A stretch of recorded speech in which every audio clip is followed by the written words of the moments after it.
If you've ever stood in front of a bed covered in clothes thinking, why does this feel harder than planning the trip itself? You're not alone.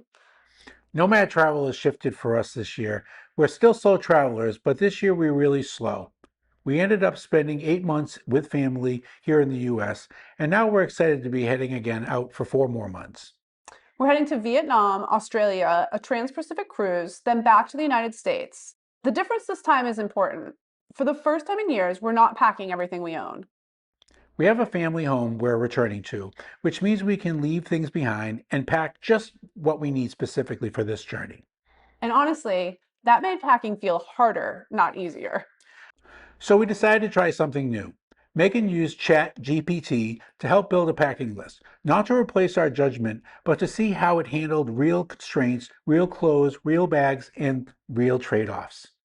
In this video, we're going to walk you through exactly how that process went, what ChatGPT did well, where it fell short, and how we ended up packing for 4 months of travel into a 40-liter backpack and a 22-liter personal item.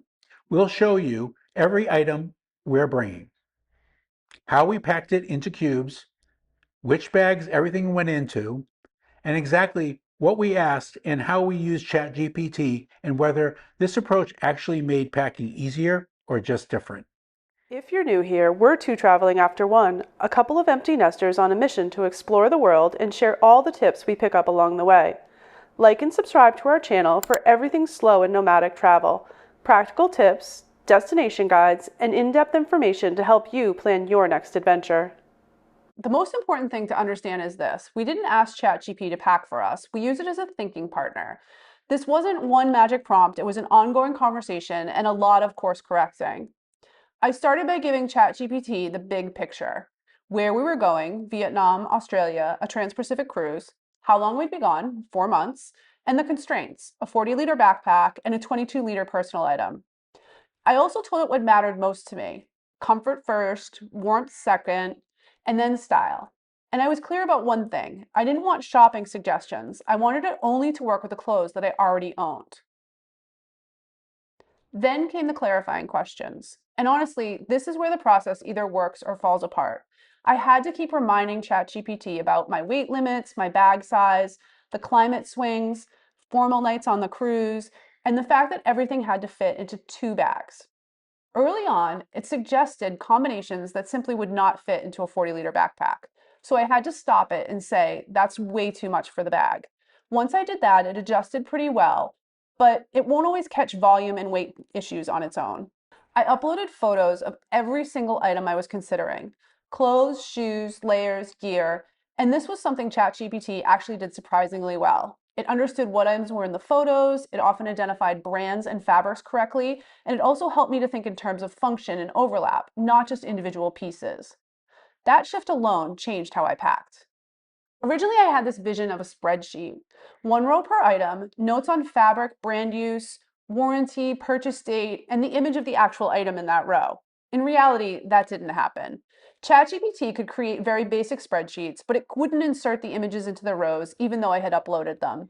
It couldn't visually show me outfits using my actual photos, and anything it produced still needed a lot of manual cleanup. So while it understood the items, it couldn't deliver the inventory tool I had originally planned. At some point, I had to let this go and stay inside of the chat. Another thing I noticed is that ChatGPT will just often agree with you. For example, it told me one long sleeve top was enough, and then when I added a half zip long sleeve, it was like, oh, what a great idea. Then I added another sundress, also a great idea. So to be fair, these were also good additions, but it highlighted something important. You have to keep resetting your constraints, or it will slowly let you overpack with good ideas. It will also sometimes hallucinate items that you don't own, adding things to outfits that you never uploaded. So I had to keep reminding it, use only what I've shown you. Where this process worked really well was changing about how I thought about packing. Instead of asking, do I like this top? I started asking, what roles does this play? How many outfits does this work with? What climates does this cover? And does it really earn space? And that's where things finally clicked. So once I finished going back and forth with ChatGPT, correcting it, refining things, I wanted to see what this actually looked like in real life. So I laid everything out and packed it. So in this next part of the video, I'm going to show you exactly what ChatGPT helped me narrow down every single item that I'm bringing, how I packed it, and where it all ended up. I'll walk you through the full list, how many packing cubes I used, which bag everything went into, and how it balanced the weight between my 40-liter backpack and my 22-liter personal item, because that ended up mattering more than I expected. So 4 pairs of shoes, a hiking sneaker, a just plain black sneaker, a driving moccasin, and some of the plastic Birkenstocks. For jackets, a black rain jacket, a packable down jacket, 2 bras, a sports bra, 7 pairs of underwear, some pajamas, a white button-down shirt, 4 pairs of socks, a black short sleeve shirt, another short sleeve shirt, a white tank, a black tank, and a blue athletic tank. For pants, the cotton, a pair of wide leg leggings, and a pair of black light pants. Sling bag, we've got black biker shorts, regular shorts, and a skirt. A hoodie, a fleece, a pair of joggers, a long sleeve smart wool, a jacket or heavier shirt type jacket to wear. This is what I picked out also for my plain outfit. Then here I've got a long sleeve black shirt, a long sleeve black dress, a short sleeve dress, and another black tank dress. We've also got passports, documents, some extra credit cards, a scarf, bikini bottom, lava core 1 mil top to swim with, a swimsuit, gloves, hat, sun hat, baseball hat, some masks, some laundry squares, snorkel gear, microphones, screen cleaner, towel. These are all my cords and chargers, pair of sunglasses, backup iPhone, Kindle, watch, compression socks, speaker, adapter, 2 pairs of AirPods, a packable bag, mask, a needle cube to fiddle with, melatonin, a mouse. This may be out though, not sure on that for the weight.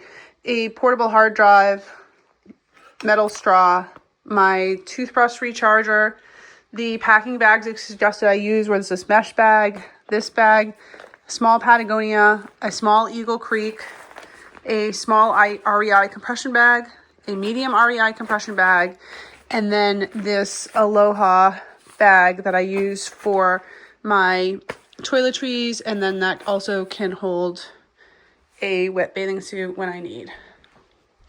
So this is everything that ChatGPT has put together and has suggested that I pack.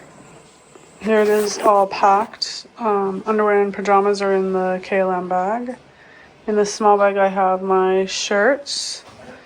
I've got my sneakers, my Birks, my mocks, the 2 jackets. This is everything I'm wearing. Here's my 2 sweatshirts. Inside this cube is all my bottoms and dresses. Here's a bag I'll be also wearing.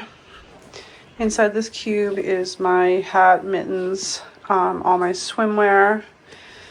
Then I've just got my towel, my sunglasses, microphone, cleaning cloth, mask, laundry detergent sheets, empties, a black bag, my toiletry kit, which includes my sunscreen, a few of the face creams that I use, some deodorant, some cover-up, a travel container filled with some body lotion, my comb, my toothpaste, my dental floss, 3 lip balms, a soap sack that holds a bar of soap, a few travel perfume containers, some mouthwash, some face wash, a solid shampoo and a solid conditioner, 2 nail files, some tweezers, some cuticle clippers, some toenail clippers, and scissors.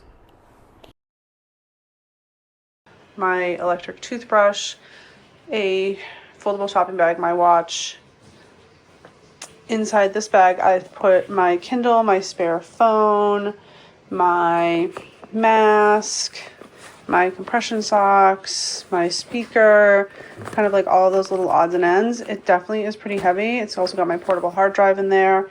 I'm planning on putting that in my backpack, and we'll see how the weight goes with that. So this is how everything packed up.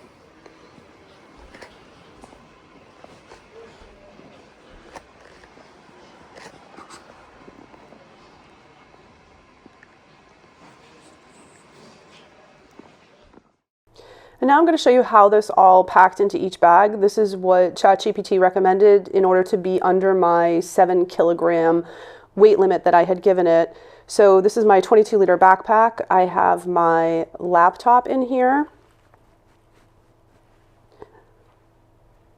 my portable shopping bag, my cleaning cloth. There's also my 3 lip balms and 2 pens in there. On the other side, I've got my baseball hat, my packable down jacket, my fleece, my snorkel and mask, my microphones, my sweatshirt, the extra Ziploc bags that I bring, my towel. In this kit, this is my electronics kit with my cords, chargers. I've also got, in this bag is where I put the rest of my electronics, which is my Kindle, my mouse, my travel adapter, my fidget cube, my mask, my compression socks, my portable speaker, my portable hard drive, my straw, my extra iPhone, my 2 pairs of AirPods, my melatonin, and that's everything that went in the 22-liter backpack, and that did come in at 6.8. Now moving on to my 40-liter backpack, which weighs 8.2 kilograms or 18 pounds. So I've fit all of my shoes in here, not including the pair that I'm wearing on the plane. So I've got my sandals, my sneakers, I've got my toiletry kit, the KLM bag, which has all of my underwear in it, the small pack cube, the other small packing cube. There's the other of my sneakers, my driving moccasins or dressy shoes, my electric toothbrush, and my large packing cube. And that all fit into the 40-liter bag. Also, I've got my rain jacket, my sun hat, and there you have it. That's how everything packed into those 2 bags. After Megan finished packing using this process, I laid out my own packing. But I didn't start from scratch. I didn't sit down and prompt ChatGPT the same way. Instead, I took the ideas that came out of her process and applied them to how I normally pack. And that actually changed a lot. Normally I pack a lot of tops, more shorts than I ever wear, extra things just in case. This time I did things differently. I stuck to just a few colors, cut way back on the number of tops I usually bring, reduced the number of shorts, focus on pieces that actually work together. We also went through our electronics together. Cameras, cables, adapters, accessories, and asked one simple question over and over again. Do we actually use this when we travel? Not, might we need it? Not, we already own it, but we really use it. That alone cut down more than I expected. What surprised us was that without using ChatGPT directly, I still ended up packing lighter and more intentionally, just by applying the same framework. And that's when we realized this isn't really about AI. It's about changing how you think about packing. If you want to try this process yourself, we've linked free PDF below with the exact ChatGPT prompt and clarifying questions we use. We've also shared our updated packing list from this trip so you can see what actually made it into our bags. Both downloads are available via email, and you'll find the links in the description. Once I had a packing list that felt at least somewhat realistic, I asked ChatGPT to do something else. I asked it to build outfits from the list. Not theoretical outfits, but actual combinations using the exact clothes I decided to pack, and coming up with outfits I could wear sightseeing, to the gym, out to dinner, and this is where things started to click. Instead of thinking in terms of individual pieces, I could finally see how everything worked together. For example, it helped me put together a really simple workout and a travel day outfit. My black shorts, a blue tank, my cream hoodie, and sneakers. That hoodie shows up again in casual looks, like with my cream pants, a white tank, and a sun hat, and Birkenstocks, which also made this list feel instantly more intentional. For everyday city exploring, it leaned heavily on repetition, which I actually loved. A black tank with my black pants and the green jacket became kind of a go-to formula. And for nicer, dressier moments, it helped me see options that I wouldn't have thought of on my own, like my black wide leg crops with a white button down, or my black merino short sleeve shirt paired with my gray mocks for a little bit more polished dinner look. It even helped me realize that I already had two solid dress options without even packing anything extra. A black dress layered with a white button down, or the same button down styled with the different pants. Seeing these outfits laid out like this made it a lot easier to trust the packing list because I wasn't just packing clothes anymore, I was packing combinations. I'll be honest, even after all of this, I still feel like I don't have enough clothes. One pair of shorts still feels a little wild to me. Yeah, it does. Because we're so used to packing for every possible situation, and also every version of ourselves instead of the life we actually live. Exactly. There's a little voice that keeps saying, what if this isn't enough? Or what if I want something different one day? That voice is coming from habit, not from experience. If we're honest, we usually rotate through the same few things anyway. So this trip feels like a test. Not a test we have to pass, but just a chance to pay attention. To notice what we actually reach for, what we don't miss at all, and where we've been packing out of comfort or fear instead of reality. We're really interested in moving toward carrying only what we need. And letting the experience teach us what that actually looks like. This isn't the final version of our travel wardrobe, It's part of the process. and we'll see how it actually plays out. When we get back in May, we'll do a follow-up video. What we actually wore and what we didn't. And what we'd change next time. This experience definitely had its pros and cons. It took time. It wasn't perfect, but it made us think about packing differently. And if you want to revisit any of this later, the links to the ChatGPT prompt, PDF, and our final packing list are linked in the description below. If this video was helpful, please give it a like. It really helps our channel, and consider subscribing if you want to follow along with our slow travels. Thanks for watching, and And happy happy travels. travels.